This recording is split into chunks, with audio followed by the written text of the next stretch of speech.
Presiden ke-7 RI Joko Widodo sudah menyelesaikan safari politiknya di Lampung.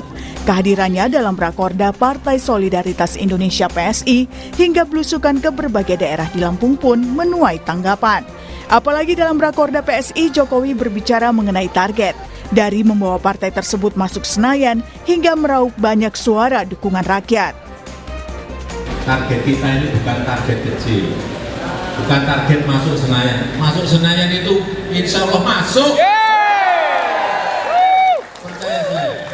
Kalau masuk Senayan, insya Allah masuk. Amin. Tapi angka yang kita targetkan itu angka yang tidak kecil. Yes. Saya nggak usah ungkap di sini. Ini internal. Banyak eksternal yang juga ada di ruangan ini.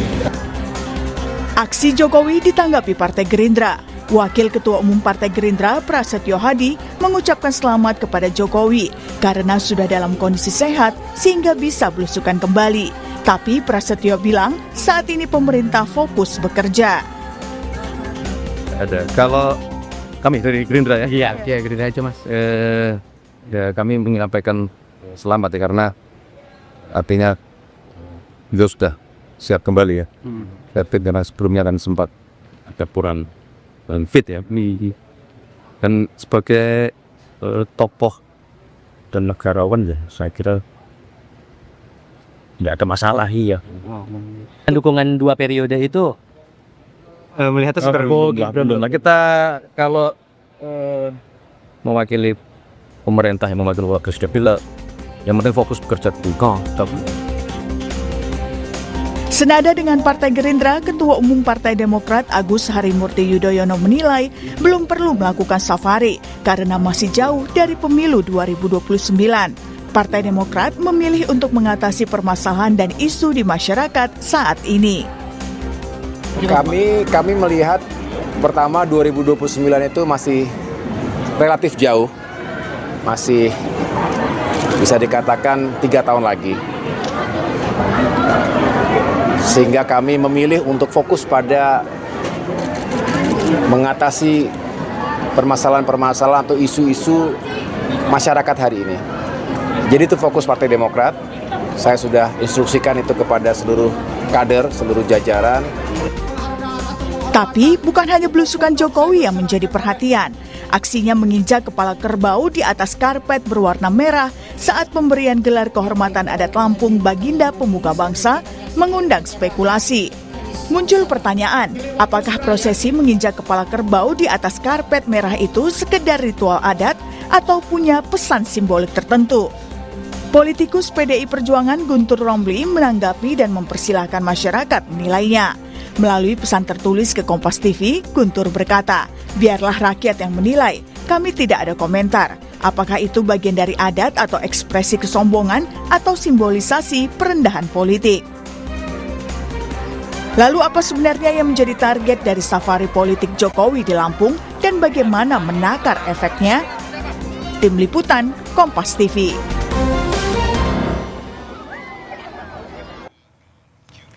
Jokowi merampungkan safari 3 harinya di Lampung sebagai bagian dari Partai Solidaritas Indonesia PSI.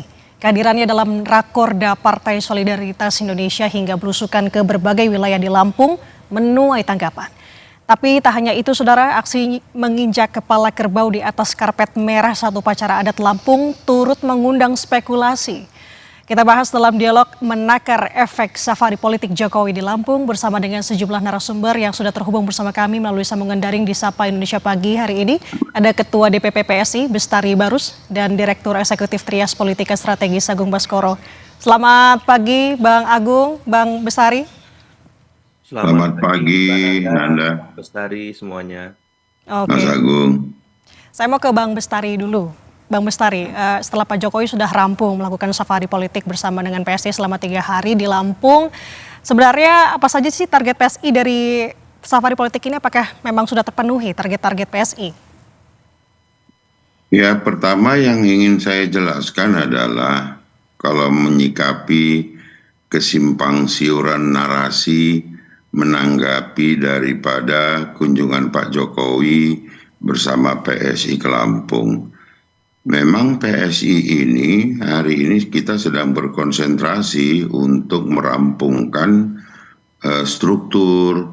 Jadi seharusnya apalagi tadi ada ketua umum partai politik, ya paham-pahamlah bahwa kami harus melalui yang namanya verifikasi faktual agar kami bisa ikut dalam kontestasi.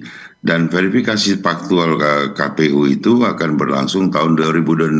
Saya kira mereka juga paham. Entah kenapa harus kemudian menanggapi dengan tanggapan-tanggapan yang sebetulnya terdengar mendiskreditkan gitu. Walaupun dikemas dengan bahasa yang santun atau apa, tapi judulnya kok seperti tidak tahu gitu bahwa kami partai-partai yang belum lolos parlemen ini harus terlebih dahulu melaksanakan agenda untuk merampungkan organisasi agar bisa lolos verifikasi faktual. Apa goalnya? Ya goal kami ya tentu pertama lolos verifikasi faktual itu sendiri. Kalau kemudian yang terlihat, makanya yang utama dari kunjungan Pak Jokowi kemarin adalah menghadiri rakorda dari 3 wilayah Lampung, yaitu Kabupaten Mesuji, kemudian Tulang Bawang dan Kota Bandar Lampung, yang sungguh bagi kami surprise ya, karena pada pemilu sebelumnya untuk mencari 2, 3, 4, 5 pengurus saja di Mesuji nggak ada. Hari ini bisa menghadirkan lebih dari 1.000. Nah, kemudian disambut lagi dengan dilanjutkan dengan Tulang Bawang bisa menghadirkan 1.800 gitu loh, dan kemudian dilanjutkan dengan Bandar Lampung bisa menghadirkan 1.300 absensi peserta yang hadir, pengurus DPD lengkap, DPC lengkap, dan DPRT tiga kabupaten dan 2 kabupaten itu kota tersebut. Ini sesuatu yang membanggakan, dan kami meyakini bahwa sebagian besar itu ada juga efek Pak Jokowi dengan kehadiran Pak Jokowi itu, dan mengetahui Pak Jokowi sudah tidak lagi di partainya yang lama itu, yang partai PDI itu, sekarang sudah di PSI, antusiasme itu meledak-ledak. Ya apa mau dikata gitu. Ini sesuatu hal yang baik bagi kami, dan mungkin kalau itu menjadi kekecewaan bagi pihak lain, kami tidak concern di sana, tapi lebih kepada ini adalah sesuatu yang ingin kami capai juga, lolos verifikasi faktual. Saya kira itu gitu loh sebagai awalan. Baik, saya mau menanggapi, menggarisbawahi sebenarnya apa yang disampaikan oleh Bang Bestari, bahwa sebenarnya sudah terlihat ada efek untuk menggerakkan akar lumpur khususnya di Lampung dari PSI sendiri, begitu ya Bang Bestari? Saya kira demikian. Oke, Pak Jokowi kan kerap menggaungkan begitu pada saat safari politiknya di Lampung akan membawa PSI masuk Senayan dan juga meraih banyak suara rakyat. Sebenarnya apakah sudah ada roadmap khusus untuk mencapai target itu, Bang Bestari? Ya tentu seperti itu. Namun tentu setiap hal yang sudah kita laksanakan, seperti kemarin kita ke Lampung, kita evaluasi. Kenapa? Apa sebetulnya yang men-trigger pertemuan-pertemuan itu membludak dikunjungin, diikut sertai oleh masyarakat gitu loh. Kalau yang dari unsur partai, tentu ada pengkondisian menghadirkan seluruh pengurus gitu di semua struktur. Tetapi yang dengan masyarakat lainnya yang cukup banyak juga, kita ke Pasawaran, kemudian ada parade kirap budaya, itu juga meledak-meledak tanpa pengkondisian gitu loh. Nah jadi ini sesuatu yang membuat kami bertambah semangat, dan tentu ini Lampung tentu telah menjadi barometer bagi kami PSI, bahwa skala kegiatan itu jika dihadiri Pak Jokowi tentu akan seperti ini, dan hal-hal lain yang tentu perlu kami antisipasi guna lancarnya kegiatan-kegiatan lanjutan ya di sisa 37 provinsi gitu loh. Oke, sebelum kita tanggapi nanti akan kemana lagi setelah ke Lampung, saya mau bergeser dulu ke Bang Agung. Bang Agung tadi menanggapi apa yang disampaikan oleh Bang Bestari. Pak Jokowi memang juga menanggapi, kita melihat bahwa sering sekali bilang bahwa akan membawa PSI masuk ke Senayan sampai membawa meraup banyak suara. Dari pernyataan ini Bang Agung melihat apakah sebenarnya bisa membuat partai politik besar ataupun partai di Senayan ini mungkin ketar-ketir dengan pernyataan ini? Oke. Pertama saya ingin menyampaikan dulu soal Lampungnya ya. Jadi Lampung ini menarik secara geografis politik karena peta suaranya selalu dinamis. Dari pemilu ke pemilu, misalkan sejak masa Orde Baru sampai 2009 itu memang Golkar di sana. Tapi kemudian ketika ada Pak SBY, kemudian peta suara berubah menjadi Demokrat.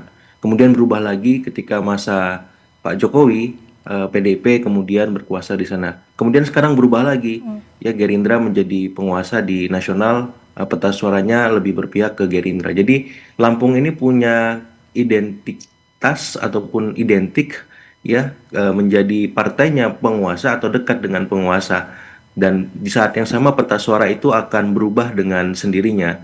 Tapi ketika Pak Jokowi hadir di Lampung, ini semua bisa menjadi faktor pembeda bahwa figur masih menjadi salah satu ikon ataupun hal sentral yang bisa membuat ya peta suara tadi menjadi lebih dinamis dan cair kembali. Apalagi ini Pak Jokowi langsung turun sehingga memang ini bisa menjadi masukan ataupun alarm politik bagi partai apakah Gerindra sebagai pemenang di 2024 di sana, kemudian PDIP sebagai pemenang nomor 2 setelah Gerindra di Lampung ya dalam konteks ini. Jadi saya kira ini hal yang patut diapresiasi karena ada tokoh politik yang cukup besar pengaruhnya turun ke Lampung menyerap aspirasi bersama masyarakat. Tapi di saat yang sama juga ini menjadi alarm politik bagi semua partai-partai nasionalis yang ada di Lampung karena selama ini ya Lampung menjadi habitat partai nasionalis tapi biasanya dekat dengan penguasa ataupun pemerintah semacam itu. Nah, apakah PSI bisa membuat ya hal pakem tersebut bisa menjadi lebih cair kembali dengan kehadiran ataupun sosok Pak Jokowi, dan harapannya ini diteruskan nanti ketika pileg dengan figur-figur caleg yang berkualitas di nomor urut satunya sampai nomor urut berikutnya ya, sehingga pemilih bisa menafsirkan dengan baik bahwa Jokowi efek itu turun sampai ke level caleg-caleg yang mereka pilih nanti, dalam artiannya punya branding atau terasosiasi dengan figur merakyatnya Pak Jokowi. Caleg-caleg PSI harus demikian juga. Jangan sampai gapnya terlalu jauh. Pak Jokowinya merakyat, tapi caleg-caleg di dapil di semua provinsi nanti tidak merakyat seperti Pak Jokowi ataupun tidak memiliki sikap yang punya ya kedekatan perilaku sikap seperti Pak Jokowi. Karena apa? Publik di Lampung di sana ternyata nyaman dengan sosok merakyat ataupun sosok yang turun ke bawah sebagaimana mereka lihat di sosok Pak Jokowi. Nah, otomatis pekerjaan rumah berikutnya bagaimana PSI mencari caleg-caleg yang seperti karakternya seperti Pak Jokowi, Mbak Nanda. Karena kalau misalkan itu jauh ya akan percuma ya. Kotel efek yang dialirkan Pak Jokowi akan berhenti pada tataran pengurus daerah provinsi semata saja, tapi ke level bawah, ke level caleg tidak menetes sampai akhir sehingga tidak berbuah insentif elektoral yang cukup signifikan sehingga mampu membawa PSI lolos parliamentary threshold. Mungkin sebagai pengantar begitu Mbak Nanda. Oke, itu tadi Bang Bestari kata Pak Agung ada PR nih untuk PSI, apalagi kan sudah ada Jokowi efek ya. Ada tanggapan nggak? Ya, terima kasih Mas Agung, dan memang juga pada kesempatan 3 tempat itu yang di Mesuji, Tulang Bawang, dan Bandar Lampung di Rakorda DPD, Pak Jokowi cukup menyampaikan bahwa harus selalu dekat dengan rakyat. Bahkan lebih detail lagi, kalau ada kemalangan, datang. Kalau ada kemudian perkawinan atau apa, datang gitu, ucapkan selamat. Nah, sampai sedetil itu Pak Jokowi menyampaikan. Jadi saya kira PSI, Pak Jokowi dan Mas Agung ini udah satu channel, saya kira begitu. Tapi berarti Bang Bestari, Anda melihat apakah efek ekor jas Pak Jokowi ini sudah mengalir ke PSI? Karena kan ada ungkapan bahwa pada tahun 2024 kemarin Pilpres belum sepenuhnya mengalir ke PSI. Ya itulah yang menjadi sesuatu yang harus dijelaskan dan sudah saya sampaikan berkali-kali di beberapa media gitu. Bahwa 2024 itu bukan kegagalan Pak Jokowi membawa PSI lolos parlemen, bukan. Memang beliau tidak ada menyatakan diri sebagai PSI ketika itu, sehingga efek ekor jas itu hari ini kami sesalkan gitu jatuhnya ke partai PDI gitu kan. Nah hari ini setelah beliau menyampaikan pada Kongres PSI di Solo bahwa akan mendukung full PSI dan akan bekerja keras untuk PSI, ini menjadi permakluman masyarakat yang menyukai, mencintai beliau. Oh sekarang Pak Jokowi sudah sama PSI, dan kita menerima berbondong-bondong masyarakat itu yang dahulunya di tempat lain itu datang kemudian bergabung. Ini baru sedikitnya, yang terang-terangan sedikit, yang diam-diam, waduh luar biasa banyak. Ya mudah-mudahan terus makanya kami pesankan ya mudah-mudahan nanti dalam perjalanan Pak Jokowi ini menyampaikan bahwa beliau sudah tidak lagi di partai yang lama, sudah di PSI, itu langsung kepada masyarakat. Dan ternyata beliau wujudkan itu dengan apa? Dengan bukan berkata-kata, tapi datang ke Lampung dengan memakai topi berlogo PSI dan baju sudah berlogo PSI, double-double itu lambangnya.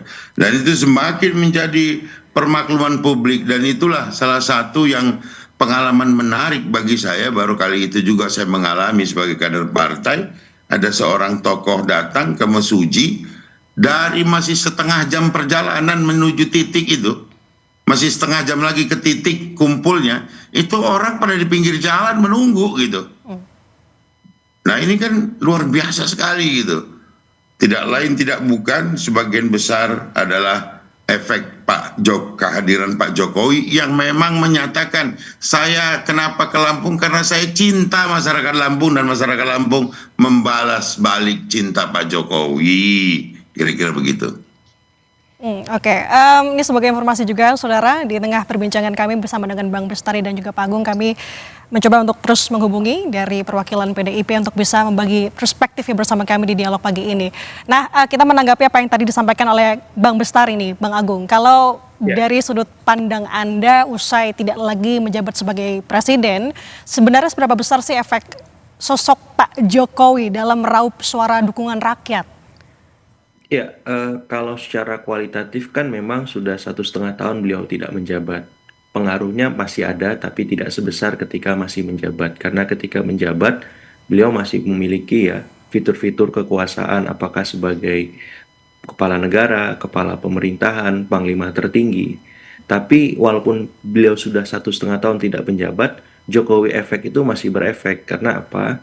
Karena saat 2024 kemarin, beliau memberikan banyak endorse kepada banyak kepala daerah, kemudian banyak kepada menteri, wakil menteri, kemudian jabatan-jabatan strategis yang ada di negeri ini, yang sedikit banyak itu memberikan semacam tanggung jawab moral bagi yang di endorse, apalagi banyak yang menang ya Bang Bes, karena otomatis itu menjadi sebuah modal politik untuk dalam tanda petik dikembalikan Mbak Nanda ya sebagai politik etis mereka yang mendapat limpahan elektoral tersebut. Nah, yang kedua secara kuantitatif mungkin tidak sebesar ketika menjabat, mungkin sudah mulai berkurang ataupun tereduksi. Tapi dalam prediksi saya mungkin angka 40-50% itu masih ada lah. Seperti itu, walaupun ketika menjabat efeknya bisa sampai 80-85% ya Jokowi efek itu. Jadi berkurang setengah itu menurut saya masih logis, 1,5 tahun tidak menjabat, dan itu masih cukup tinggi.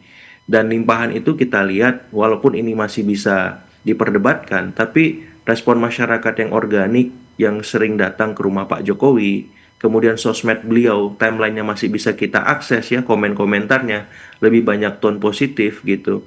Jadi itu bukti bahwa serangan udara dalam tanda petik ataupun serangan darat kalau bahasa konsultan itu masih berpadu padan dengan ya pengaruh Jokowi efek tadi. Saya belum bahas serangan laut Bang Bes ya, lobi-lobi Pak Jokowi di belakang panggung, yang itu juga masih gencar tampaknya. Jadi 3 matra ini masih jalan, belum lagi infrastruktur di hal-hal lain ya. Dan saya senang karena Pak Jokowi sudah dalam tanda petik setengah, mungkin bukan setengah langkah lagi ya, mungkin sudah 1-2 langkah untuk membuat rumah barunya di PSI ya.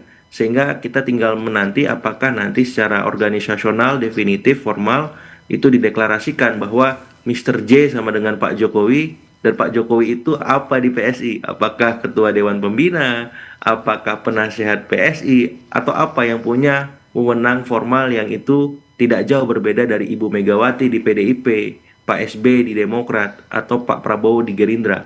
Karena itu sebagai sebuah komparasi bahwa sebagai seorang presiden ya, ketujuh semacam itu, beliau punya rumah politik plus juga punya wewenang untuk melengkapi itu supaya apa? Supaya manuver ataupun langkah-langkah politik yang beliau lakukan itu punya basis otoritas yang kuat dan bisa ya mempengaruhi partai secara keseluruhan untuk masuk parlemen, bahkan menjadi partai menengah dan besar nanti di 2034 ya. Seperti itu Mbak Nanda. Oke, Bang Agung, kalau kita tadi pertegas lagi apa yang disampaikan oleh Bang Bestari ini mengenai Jokowi efek atau efek ekor jasnya Pak Jokowi.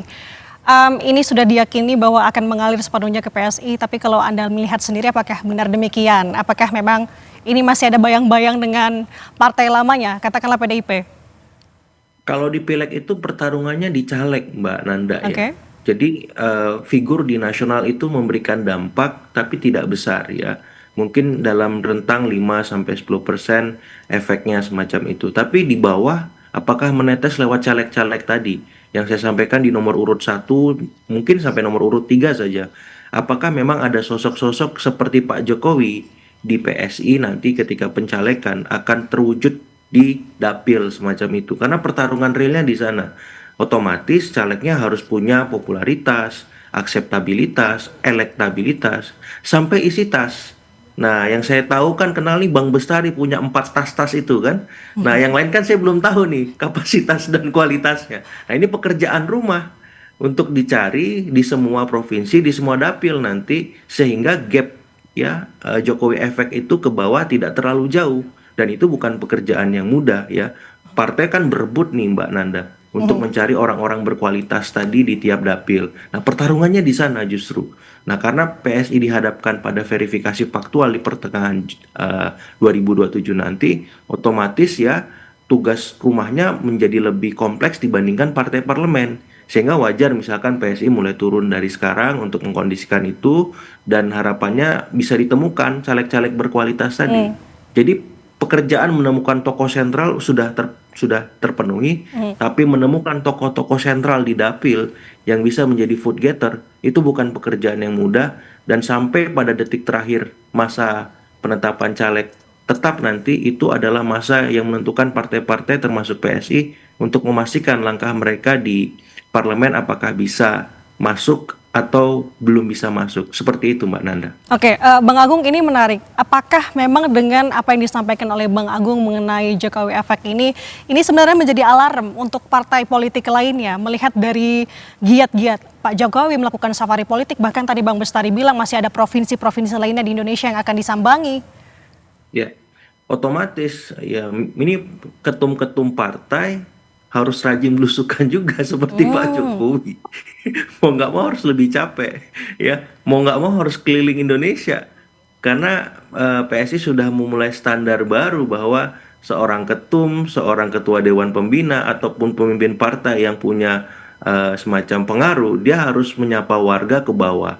Nah, itu akan menjadi pertarungan yang baik buat masyarakat melihat seberapa otentik ketika mereka belusukan, ketika mereka menyapa warga, termasuk saat mereka merespon ya aspirasi tersebut, apakah bisa berbuah konkret atau sebatas gimmick semata semacam itu. Jadi saya ya senang, jadi nanti daerah akan ramai dengan kunjungan para ketua-ketua umum partai, para ketua-ketua dewan pembina partai, dan harapannya bisa membuat ya kebijakan kita semakin lebih baik ya, karena masyarakat kan berharap yang konkret, yang real ya, yang bisa mereka rasakan bahwa ada perbaikan nasib secara ekonomi, secara sosial ya, dan harapannya itu semua bisa memastikan stabilitas keamanan di daerah mereka terjamin dengan kehadiran tokoh-tokoh itu dalam serap aspirasi yang mereka lakukan. Begitu Mbak Nanda. Nah, Bang Bestari ada tanggapan nggak? Tadi kan sudah dikasih tahu sama Bang Agung PR-nya PSI apa ke depannya. Sampai dengan tadi kan Bang Bestari juga bilang kalau Lampung ini bukan titik terakhir, ini mulai titik awal begitu dan nantinya akan ada kunjungan-kunjungan lainnya. Kunjungan kemana lagi sih Bang Bestari? Ya, ke NTT, Jawa Barat dan seterusnya. Tapi saya sepakat dengan Bang Agung tadi menyatakan bahwa agar para ketua umum partai itu bisa juga mengikuti langkah yang sudah dilakukan Pak Jokowi. Salah satunya adalah supaya kalau sering ketua umum partai itu turun, tentu mereka semakin memahami budaya daerah-daerah di seluruh Indonesia, sehingga jangan lagi ada salah tafsir terkait gelar budaya adat, justru dihina dengan kata menjadi simbol kesombongan, bahkan penunggangan politik dan sebagainya, dikarenakan kurangnya pendidikan politik dan kebudayaan dari ketua-ketua umum partai itu, khususnya dari PDI kemarin menyampaikan ini simbol kesombongan gitu dari Pak Jokowi gitu. Ya mudah-mudahan ke depan semakin kita banyak berkunjung ke wilayah, semakin kita memahami yang budaya-budaya bangsa. Saya kira itu juga positif sebagai partai politik untuk lebih paham terhadap akar budaya. Nah, di seluruh tempat lah di Indonesia ini terlalu banyak suku bangsa, suku-suku yang punya adat istiadat sendiri yang patut dihormati gitu. Oke, ini menarik. Sebelum nanti kan sudah disinggung oleh Bang Bestari mengenai menginjak kepala kerbau. Ini merupakan adat di Lampung. Tapi kalau kita pertegas dulu, setelah dari Lampung mau kemana lagi Pak Jokowi? Ke NTT dan nanti apa saja agendanya? Ya, tadi sudah saya sampaikan bahwa akan melakukan evaluasi terlebih dahulu dari hasil ini, apa yang kita dapat, kemudian bagaimana kemudian perjalanan ke depan untuk menguatkan kembali maksud dan tujuan kita untuk yang paling utama adalah bagaimana menuntaskan dan menyemangati kader di bawah, kader untuk membentuk struktur. Jadi mungkin Jawa Barat dan NTT adalah berikutnya yang akan dikunjungi dalam kapasitas Pak Jokowi sebagai patron panutan kami dan sekaligus motivator PSI. Oke, berarti kedepannya kita akan lihat bagaimana dinamika yang akan terjadi lagi khusus untuk PSI. Dan terima kasih sudah berbagi perspektifnya bersama dengan kami di Sapa Indonesia Pagi, Ketua DPP PSI, Bestari Barus, dan Direktur Eksekutif Trias Politika Strategis Agung Baskoro. Selamat pagi Bang Agung dan Bang Bestari, sehat selalu.